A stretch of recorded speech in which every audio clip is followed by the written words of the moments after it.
The laughter around the dinner table suddenly stopped. Everyone stared at the stranger sitting in the corner. The problem was nobody had invited him, and yet he knew every single person's name. It was a Saturday night, and the Sharma family was hosting a small dinner at their house. Parents, cousins, and a few close friends. The dining table was packed with food and chatter.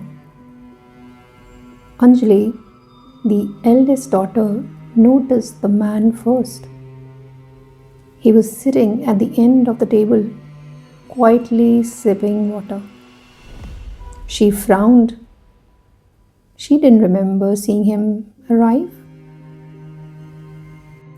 Her uncle whispered to her, "Is he one of your friends?"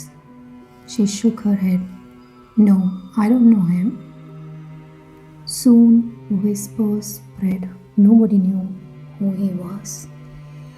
Anjali, trying not to create a scene, asked him politely, "Sorry, have we met before?" The man smiled. "You don't remember? That's all right. But I remember you all." Everybody went silent. They thought it was a prank. But then the man began speaking. He looked at Anjali's father and said, "You always sit at the head of the table, pretending to be in control. But inside, you are afraid of losing your authority." The father froze. He gripped his chair tightly. The man turned to Anjali's cousin now. "You act cheerful, but you cry at night because you feel invisible in this family." The cousin's face went red. She looked down at her plate. One by one, he spoke truths nobody wanted to hear. Private things, painful things. This room, this dinner table atmosphere grew colder and colder.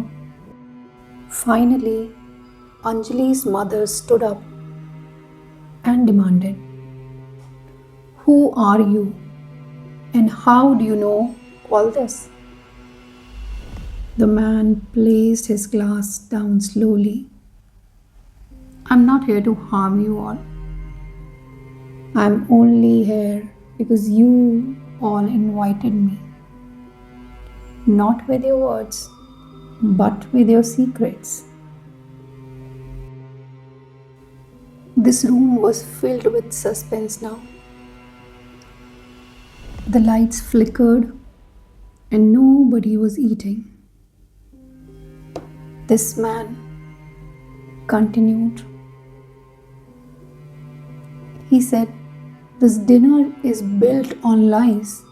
You smile, you toast, but under the surface you hide jealousy, resentment, and betrayal." And he looked around the table.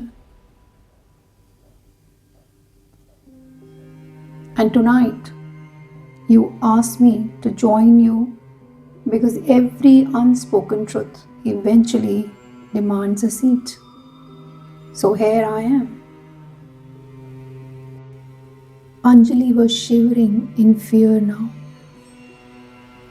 She wanted to scream that this was impossible, but deep down she knew he was right.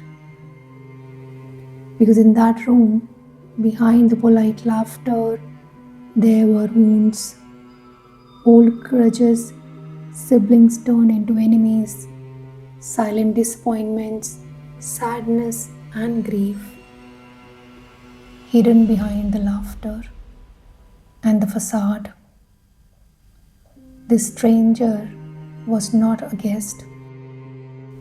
He was a shadow of everything unspoken. The shadow man stood up and looked at the family one last time and said, "Dinner is over.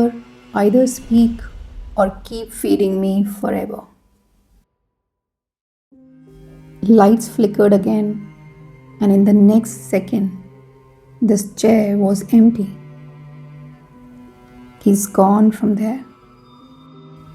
This family was in complete silence now. Nobody ate another bite. Finally, the father cleared his throat for the first time in years and he admitted that he was afraid of losing respect. The cousin confessed that she felt ignored. One by one, everybody started speaking. Initially, they were feeling resistance, but slowly they felt free. And though the nights had begun with laughter and ended with fear, something shifted. For once, they spoke honestly, and the invisible guest was gone. He had left because the truth had finally taken his place. Every family has dinner parties filled with smiles, laughters, and small talks. But beneath the plates and toast, there are secrets, resentments, fears, sadness. We think we are hiding them, but unspoken truth always finds a way to sit at the table. If this is your family, speak before the silence speak for you. Because the guests you don't invite are often the ones who haunt you the most.